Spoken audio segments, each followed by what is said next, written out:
Y hasta ahora quiero darle la bienvenida en el estudio de los desayunos 24 horas aquí en Guayaquil a Otto Sonnenholzner, vicepresidente de la República. Muy buenos días, gracias por acompañarnos. Gracias, Liz, qué gusto estar aquí. Un saludo a usted y a todos los televidentes. Bueno, el gusto es nuestro. Empezamos un nuevo día con una medida que se mantiene en la provincia del Carchi, que ya tiene algunos días, que deja algunas pérdidas ya económicas, pero que comienzan a generarse situaciones también violentas como las que vimos el día de ayer.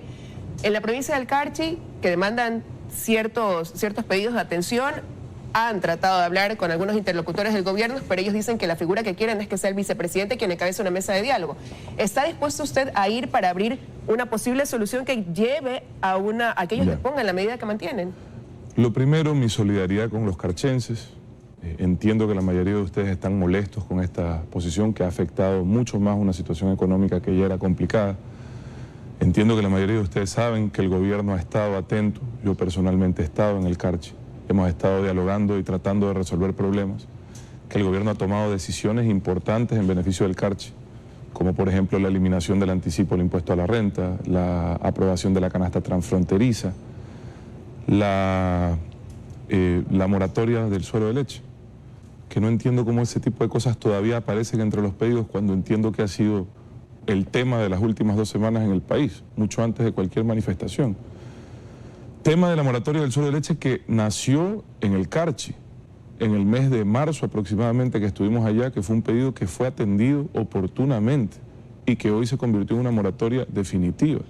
Entonces, creo que las autoridades con quienes converso permanentemente, y debo de decirlo así, porque si algo ha cambiado en el país es que entendimos que la política no podía seguir siendo lo mismo. Creo que el Ecuador entero sabe que en lo personal, por pedido del presidente, recorro el Ecuador todos los días. Esta semana he estado con las autoridades de Santa Elena, con las autoridades de Tungurahua, con las autoridades de Cotopaxi. Acabo de regresar de Morona, Santiago, con todas las autoridades prácticamente de la Amazonía. Acceder al vicepresidente, a los ministros, a las autoridades del gobierno nacional, hoy es más fácil que nunca. Nosotros no creemos en ese concepto de la majestad, de ese poder lejano.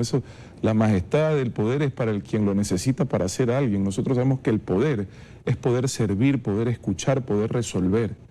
Entonces, en ese sentido, Liz, nos parece completamente innecesaria la decisión. Innecesaria. Es decir, no se necesita hacer eso para hablar con el gobierno nacional. Nos parece desmedida completamente. Y nos parece que los mayores perjudicados son los propios carchenses a quienes quieren defender. Pero ¿cuál va a ser ya la postura del gobierno en caso de que se mantenga esa medida? Porque ellos muestran una actitud inflexible. La misma de siempre, la inflexibilidad es de ellos. Ellos quieren decirle al país que hay que hacer eso para dialogar con el gobierno nacional. Ayer hablé con el asambleísta Juan Carlos Isch, conversamos del Carchi, con el asambleísta Salinas del Carchi, con el alterno del asambleísta Yandún, y sé que el asambleísta Yandún está hablando permanentemente con la ministra de Gobierno. Los alcaldes de Carchi están en conversaciones permanentes con el gobierno nacional. El prefecto de Carchi habló conmigo la semana pasada, por Dios. Entonces sí se convierte en una falta de coherencia. Pero ¿cuánto más está habló conmigo la semana pasada. Yo estuve en Sucumbíos, conversamos casi 1 hora. Por favor. Entonces, ¿qué hay detrás de esto? ¿Cómo entender esta situación? Porque ahora hablan de que también quieren un 6% del IVA. Yo lo que creo, con todo el respeto, es que primero hay gente que no entiende que la política y el mundo cambió, que ese tipo de decisiones son mal vistas, que no son necesarias, que deberíamos de estar unidos tratando de resolver no solo los problemas del Carchi, sino los del país, que son inmensos, que por más que hemos hecho grandes esfuerzos no terminamos de corregir. Entonces, señores del Carchi, hay cosas que se han pedido, que han sido atendidas y otras que están siendo atendidas, como a ustedes les consta. Pero de la lista de pedidos, hay cosas que sencillamente no tienen sentido. Si el Carchi quiere 6% del IVA, Sucumbíos va a querer 4, Esmeraldas va a querer 3, El Oro va a querer 2. Y si yo fuese un ciudadano de otra provincia del país, saldría ahí sí a reclamar por esa diferenciación, pues. Porque sencillamente en el Ecuador hay problemas, necesidades básicas insatisfechas en todo el país.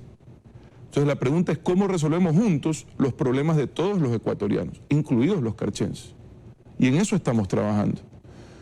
Piden declaratoria de zona franca del Carchi. Solo les pido que revisen la legislación vigente en el Ecuador, que la zona franca, salvo unas excepcionalidades en la Amazonía, ya no existen, que lo que existen son las zonas especiales de desarrollo económico y que para impulsarlas tienen que presentarlas.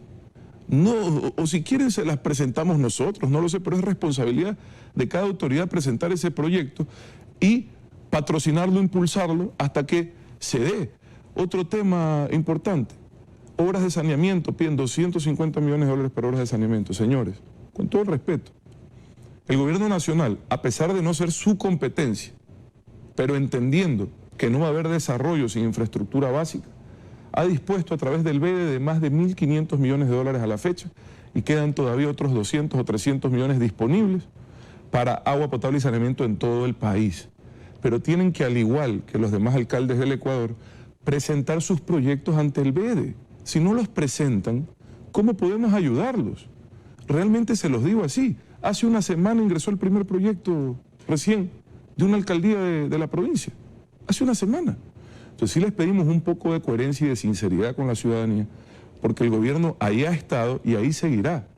Pero no puede ser, imagínense, o sea que resulta que cada vez que se paran tiene que ir el vicepresidente, el presidente, se va a parar todo el país, pues. Pero además, totalmente innecesario. Revisen mi agenda desde que empecé. Vea por todas partes, con todas las autoridades, sin ver banderas políticas. Ni sé de qué partido son los señores alcaldes, prefectos del Carchi. No me interesa, no le interesa al gobierno nacional. ¿Qué va a pasar? Le interesa resolver los problemas, pero de forma ordenada, con respeto a las leyes del Ecuador. ¿Qué va a pasar si la actitud sigue siendo la misma? Si No continúa podemos esta hacer paralización, nada, Liz. hay un puente ahí cerrado. Pero tendrá que responder el señor prefecto ante los carchenses. Nosotros seguiremos trabajando en beneficio de la provincia, como lo hemos demostrado. En vialidad, decenas de millones de dólares invertidos. Perdón, adicionalmente, créditos especiales de CFN y de Ban Ecuador para el Carchi, para su reactivación económica. Decenas de millones de dólares invertidos en los comerciantes, en los empresarios. Pero, por ejemplo, no están utilizando la canasta transfronteriza. Es un instrumento que te permite poder tener comercio a precios similares que Colombia. ¿Cuál es el problema del Carchi y de las provincias en la frontera norte y en la frontera sur? Las diferencias de precios para el comercio. Entonces, generamos ese producto. No lo están utilizando. Fue por pedido de ellos, en el mes de marzo que estuve allá, por pedido de ellos. El presidente de la República decidió ayudar al Carchi con ese beneficio, entendiendo la complejidad de la situación. No lo están utilizando. Utilícenlo, por favor. Están 20 millones de dólares disponibles para ese instrumento. Y a las autoridades hagan sus gestiones, pero de la forma ordenada, dentro del marco de la ley. Nosotros estamos para servirlos, nuestras puertas están siempre abiertas. Ayer estaban invitados a Quito, yo tengo que cumplir con todo el país. Estaban invitados, si quieren venir a Guayaquil, aquí estoy, tengo agenda aquí hoy. Con todo el respeto, me voy a reunir con todos los nueva directiva de AME y los nuevos presidentes regionales de la AME para hablar de los temas y los problemas de ellos, para resolverlos juntos. Pero nosotros no podemos aceptar medidas injustificadas ante un gobierno que lo único que ha hecho es abrirle las puertas. La semana pasada estuvo la ministra del Interior en el puente Rumichac, haciendo que se implemente la medida de control migratorio que también beneficia al Carchi, porque el Carchi es una de las provincias más afectadas por la migración masiva.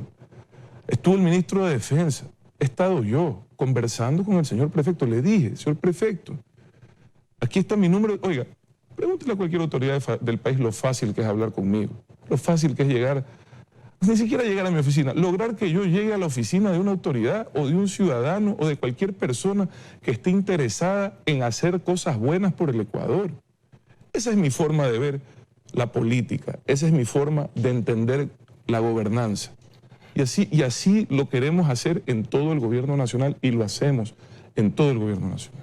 Esperemos que pronto termine esta paralización que hoy continúa desde el punto de vista de ellos, así lo han dicho, en Carchi. Lamentablemente, y de nuevo, los invito a reflexionar, a que entiendan que esas actitudes deben de quedar en el pasado, que no son necesarias y que más bien, en vez de perjudicar más a los ciudadanos, a la señora que tiene 3 días queriendo abrir su tienda y no la dejan, a los que han agredido, porque además sé que hay gente, ojalá y sean infiltrados, como dicen ustedes, que además acude a la violencia en contra de los carchenses que quieren trabajar.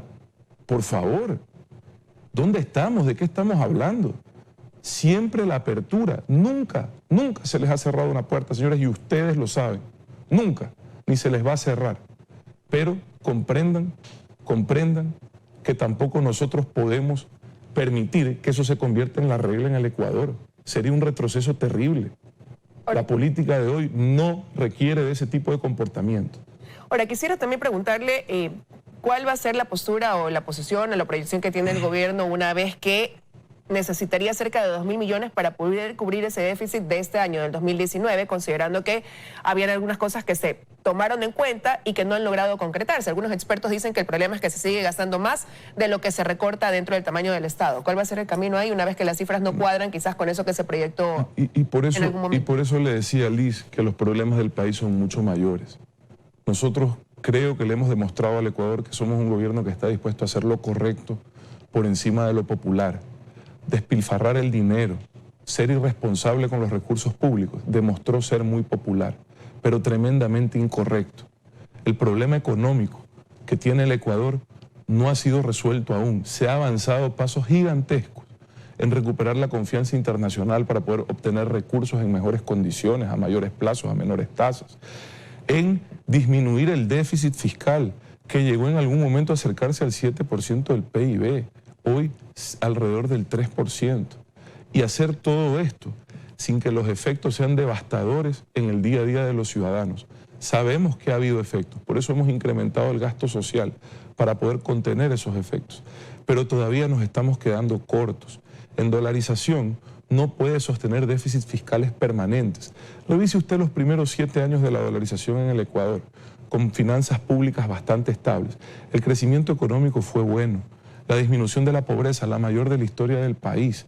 No gracias a las políticas de nadie, sino a la posibilidad que tuvo el ciudadano de con el dólar poder salir de la pobreza, sin que le devalúen, porque lo que le devaluaban no era la moneda, le devaluaban su futuro, sin que le devalúen su futuro. Nosotros tenemos que ser responsables. No hay dolarización sin equilibrio fiscal. Los límites de endeudamiento no lo permiten. No es responsable. Tenemos que cerrar el déficit. En eso estamos trabajando. Hemos tomado decisiones duras, como desvincular a miles de personas del sector público, sin que colapsen los servicios públicos. Se hizo esa parte. El efecto no es suficiente. Se tomó decisiones en temas de subsidios a finales del año pasado. No alcanza, no alcanza. Si queremos seguir gozando de la dolarización, de la estabilidad macroeconómica, del desarrollo, de la salida de la pobreza, tenemos que hacer más. Por eso vienen las medidas de la próxima semana, Liz. Espero que la ciudadanía sepa comprender. Seguramente mucho de eso será difícil, pero tenemos que asumirlo como un sacrificio mayor. Nosotros en el gobierno seguiremos haciendo nuestra parte. En lo particular, en la parte que me toca administrar a mí, lo he demostrado, respetando los recursos públicos como lo que son, sagrados. Para mí, cada dólar que yo le ahorro al Estado, desde lo que está en mis manos, cuenta. Y así se lo transmitimos con el presidente todos los días a los ministros. ¿Cuándo será enviado ya este paquete de reformas? La próxima semana estamos estimando que sea enviado. Los primeros días. Falta que regrese el señor presidente de la República, que dé su visto bueno. Hay una reunión el día domingo con él para, con la aprobación de él, proceder y poderles dar un... Ahora, usted ha anticipado que se vienen cosas duras y ha dicho también hay que hacer lo correcto aunque no sea popular. Hay mucha ansiedad entre los ecuatorianos al hablar de que podría haber incremento de impuestos, incremento del IVA. ¿Esa podría ser una de esas medidas duras? En términos generales, Liz, no le puedo anticipar nada, sino decirle que hay solo 2 formas de reducir el déficit. La una es incrementar ingresos y la otra es reducir gastos. Solo hay 2 formas de reducir. Nosotros estamos aplicando la parte de reducción de gastos, estamos haciendo nuestro mayor esfuerzo. El gobierno recibe mucha crítica por no lograr una reducción en el gasto corriente. Yo le pido que revisen el gasto corriente del gobierno nacional. Tiene que pagarle 1.400 millones de dólares al IES, cumplir con los incentivos jubilares 1.300 millones de dólares que no fueron cumplidos en 10 años. Tiene que pagar, lamentablemente, alrededor de 7.000 millones de dólares en cumplimiento de deudas e intereses, heredadas, mal endeudamiento de mala calidad, 7.000 millones de dólares, 9.000 millones de dólares en sueldos. Ya estamos por 20.000, todavía no nos hemos tomado un vaso de agua. Esa es la realidad del gobierno nacional. Ahora, pero ya ha habido una postura desde el legislativo y una mayoría que dice que si la reforma viene por la vía de incremento de impuestos, ya son alrededor de 70 votos los que se cuentan que no darían paso a la aprobación de ese proyecto de reforma. En lo particular, he conversado con algunos legisladores del país. Me apena tener que decirle que muchos están en posiciones de decir sí, sabemos que es necesario, pero se acercan las elecciones. Nosotros no podemos pensar en elecciones, nosotros, como gobierno. Nosotros tenemos que pensar en el país. Estamos dispuestos a hacer esfuerzos que normalmente los políticos no hacen, ya lo hemos demostrado. Nosotros sí pensamos en el país, no en las elecciones. El problema de la política y la economía es que los políticos piensan en las elecciones, no en el Ecuador. Nosotros queremos, ojalá, dejar resuelto un problema que tiene ya más de una década de desequilibrio fiscal, que de no ser resuelto hoy, será mucho más difícil resolverlo después. Será mucho más difícil, por no decir imposible. Todavía estamos a tiempo, todavía estamos a tiempo. Insisto, hemos hecho cosas importantes, lo hemos hecho juntos, gracias a la ciudadanía, con ustedes. Falta. Lo vamos a presentar siempre pensando en afectar lo menos posible a los que menos tienen, en fortalecer el frente social y en entregar incentivos para que se pueda reactivar la economía. Estamos pensando, y ayer conversamos con asambleístas también de la Comisión Económica, estamos pensando en un paquete de incentivos para la agricultura, para la exportación, para que esto venga acompañado de la posibilidad de generar desarrollo productivo. La reforma laboral debe de generar posibilidades de empleo para quienes hoy no lo tienen. No está pensado en los que tenemos la suerte de tener trabajo, está pensado en los que hoy no lo tienen. Ahora, tienen también un trabajo pendiente y es el veto a esas reformas al COIP que se hicieron. Y dentro de eso hay temas muy sensibles que tuvieron mucho tiempo de discusión. Entre ellos, por ejemplo, la negativa a la despenalización del aborto por violación. ¿Cuál podría ser la postura del gobierno en ese sentido? Bueno, hay algunos temas complejos. La primera postura del gobierno nacional es que todo lo que podamos hacer por endurecer penas contra los delincuentes de este país, los violadores, los asesinos, los ladrones, los corruptos, todo lo que esté en nuestro alcance para endurecer penas contra ellos lo vamos a hacer en el veto. Eso es lo primero. Lo segundo, respecto a la discusión sobre la violación por aborto. Dentro del gobierno hay posiciones diferentes, la mía es pública, la gente la conoce, el que va a definir eso es el señor presidente de la República. Para mí, y le dejo esta opinión, Liz, como algo personal, y seguiré trabajando en esto, al margen de lo que se decida, me parece que el problema está mal enfocado, ¿sí? Evidentemente no es justo sancionar, criminalizar, o sea, llevar un trauma adicional a una mujer que ha pasado un momento difícil. Tampoco es justo darle un trauma adicional con un aborto. Yo creo que una mujer que aborta es una mujer que encima de haber sido violada también lleva en su cabeza esa dificultad adicional. Lo justo, lo correcto, es que el gobierno nacional encuentre la forma de ser tajantemente intolerante en las leyes contra ese delincuente que agredió a una niña, a una mujer. Lo primero es eso, durísimo, durísimo contra ese delincuente. Y lo segundo es poder, a través del aparato estatal social, brindar a esa niña, a esa mujer, todas las posibilidades de atención psicológica, de acompañamiento durante su embarazo, pero sobre todo lo tercero y lo más importante, la posibilidad de poder poner a ese niño en adopción. ¿Cuántas familias en el Ecuador viven un viacrucis queriendo adoptar a un niño que hoy está esperando en alguna institución pública? Que ese niño se hace viejo porque las leyes vigentes en el Ecuador, las normativas, no permiten que pueda ser adoptado.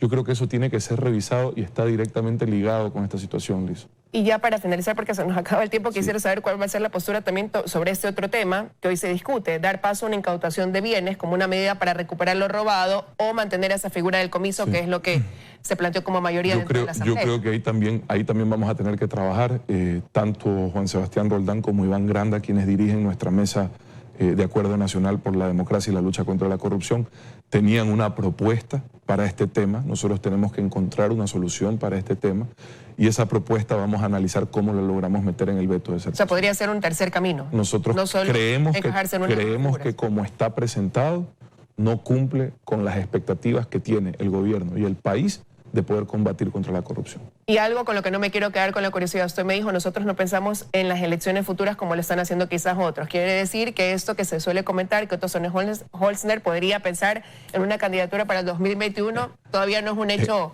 En candidaturas tienen la suerte de poder pensar quienes están pensando en eso. Nosotros estamos gobernando, Liz. Nosotros, vea la cantidad de problemas que tenemos. Cuando tengo un tiempito, le cuento si alcanzamos a poder pensar en candidaturas en este momento, Liz. De verdad le digo, y revise mi agenda y la de los ministros del Gobierno Nacional. No estamos en este momento pensando en eso, estamos pensando en cómo evitamos que en el Ecuador, en el año 2021, quien venga a gobernar tenga que tomar decisiones que nosotros creemos que serían terribles para el Ecuador. Ojalá para todos los que aspiran y sueñan con gobernar. Lo que aspiramos es poder dejar el país mejor que lo que encontramos, nada más. Quiero agradecerle su presencia esta mañana aquí en los desayunos de 24 horas, señor vicepresidente. Gracias, Leo, un gusto.